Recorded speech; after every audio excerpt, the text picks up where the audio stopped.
Hi everybody, welcome to Q&A with Coach Rebecca. I'm Rebecca Smith, the founder and director of Complete Performance Coaching and a high performance coach.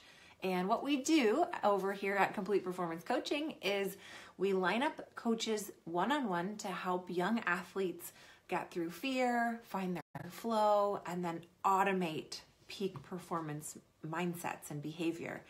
And we do this either through one-on-one coaching, like I said, or through the Perform Happy community, which is an entire online mental toughness training center that gives you every single course, every single exercise that I have available to my one-on-one clients, plus live trainings, plus a community that's absolutely priceless. I mean, I've been in the Facebook community today with the moms, and dads, of course, are welcome. It tends to just be a lot of moms, but talking about kids getting through fear. You guys, if you've been sticking around long enough, you know that that's kind of my shtick. That's my deal. That was my personal struggle, and that is what I specialize in helping people through.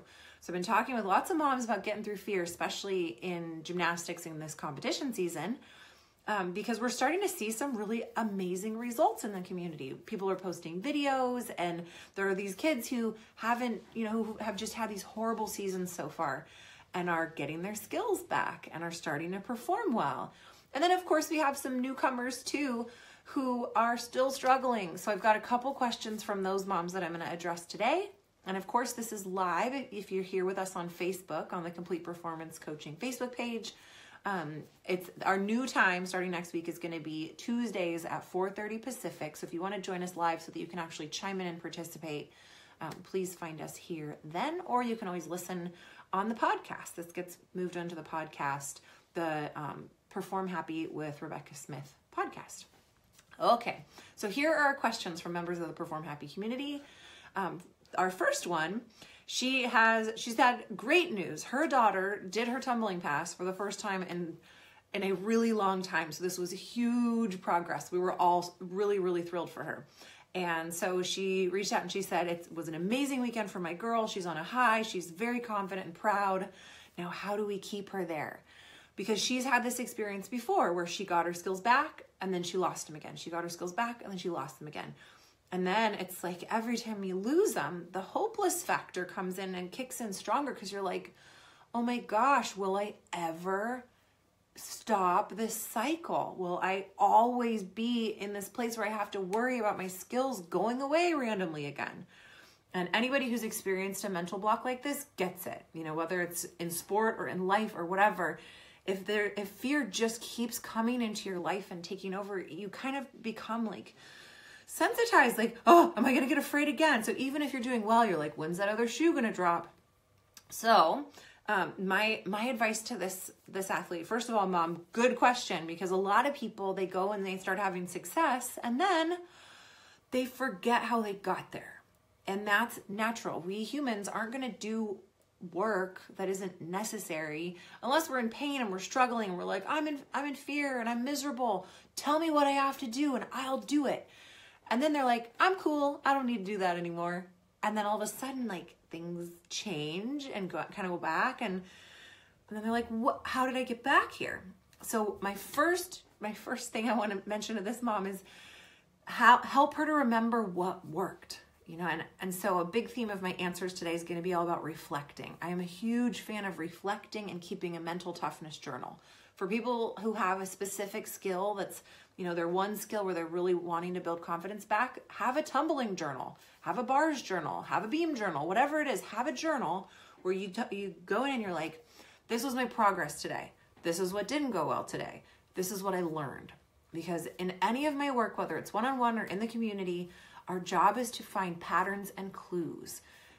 Nothing is ever random, ever. That fall, that sets it all into motion typically is preceded by a thought or an intuitive feeling like this isn't safe or this doesn't feel right or I don't want to do this. There's usually something that the brain is sending to the body that's like, whoa there, body, I don't know if we should do this. And then because kids are, a lot of the time people pleasers, or they got to get their assignment done, or they're perfectionists, they have high standards for themselves, they're like, shush brain, I don't have time for you, I got to go for it.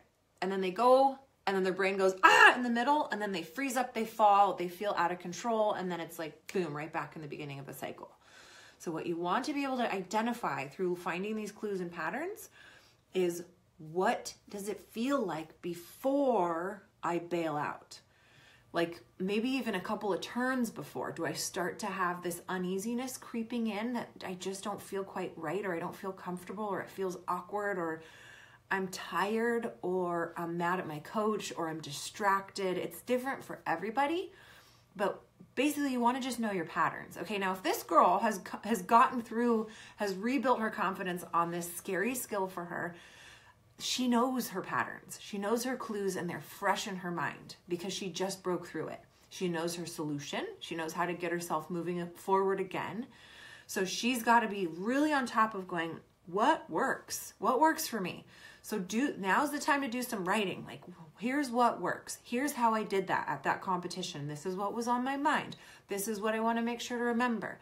This didn't have anything to do with it, or, whatever. My coach said this and it was super helpful. My teammate said this, it kind of psyched me out, but I was able to get through it anyway. You want to get all that information in a little place where you can find it when you need it. Because your confidence is going to come up. You're going to be able to keep moving forward and making progress. But then what you really want to watch out for, this is how you stay confident.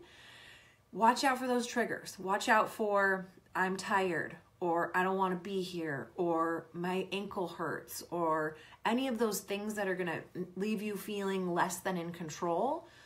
And those days, don't be a hero. Don't be a hero. That's how we tell kids. Don't be a hero. Ask for a spot right away before you get scared, before you allow yourself to get your brain in spaz out mode. Go to the tumble track. Go try it somewhere safer. Go do an easier version of it. Go back to a low beam. Just do it before you need it. Then your brain never has a chance to freak out. You build your confidence back up and away you go. And there's nothing wrong with you if you have to do that. That's the misconception. Coaches are like, you don't need a spot. You didn't need one yesterday. You don't need one today. And you have to be able to go, hey coach, I'm not feeling so confident today, or my ankle's hurting today, or I didn't sleep well last night. Would it be okay to start with a couple spots today? Or can I go over to the tumble track? Or can I, whatever. But that's where the kids have to step up. And even though they don't need a mat or a spot or whatever, their brain just give yourself one, and then you don't have to go back into the cycle. Okay, so that is my advice for this mom. And then the next mom is in the other boat, where she just joined the community. Her daughter's still struggling. She had a not so good competition. And she says, how do you stay positive when goals aren't being met? Okay, and I mean, we all in life have times when goals are not being met, probably more often than when they are being met. And this is really the foundation. What we talk about in that group all day, every day is we praise progress. We praise progress. Progress is the name of the game. That's what we're looking for. We're looking for effort, progress. That's it. And now I don't mean like where you should be, quote unquote, like where you used to be, where your teammates are, where anybody else is. Your progress is based on you in this moment, right now, today. What can you do? Not what can't you do. What can you do? Not what should you be doing, any of that. It's what can you do right now, today, confidently or pseudo-confidently. Then a baby step forward from there is progress.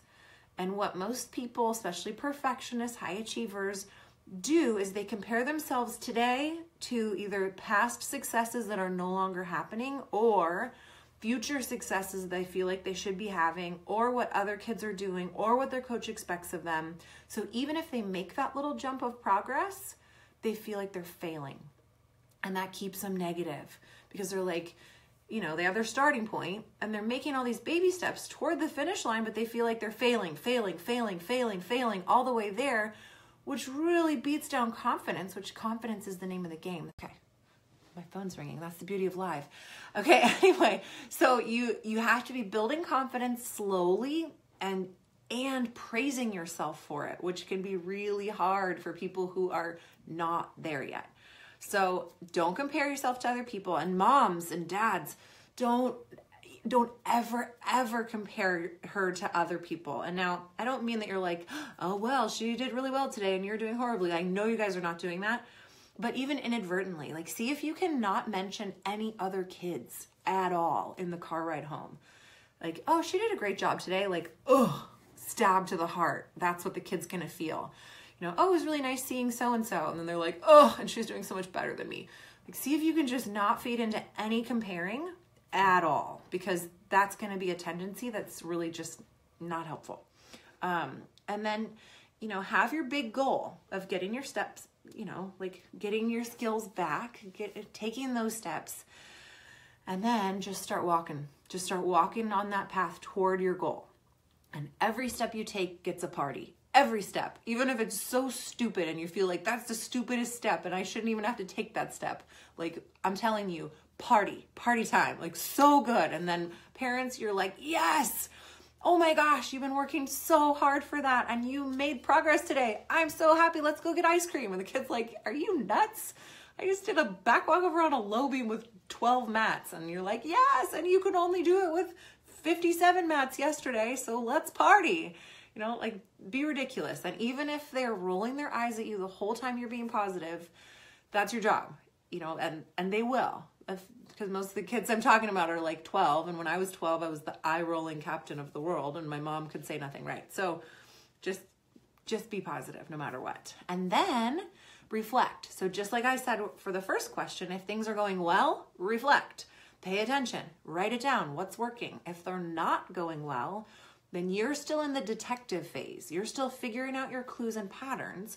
So you got to do some writing too and figure out, okay, what triggered that? What didn't go well? What was I thinking? What was I doing? What were, you know, it's never random. It's never random. So make sure you're figuring out what tiny little thing could it be, and then compare it to last time you lost it and go, well, yeah, it was right before competition season. Or yeah, I had just sprained my ankle and I was feeling really negative, or I just had something going on in my family, or I was being bullied at school. I mean, find the clues, find the patterns, and then when stuff isn't going right at school, you can know, you know what? My confidence is generally a little lower right now. I'm gonna need a little extra help in the gym. And that's how you get to learn your patterns. All right, you guys. So thank you so much for joining me today. Send me questions, Rebecca@performhappy.com. If you want to get in and join us and gut through the fear, start building confidence, find your flow, automate success, come find us at performhappy.com and join in the fun. And I will see you again next week, Tuesday, 4:30 Pacific time, our new time. See you then.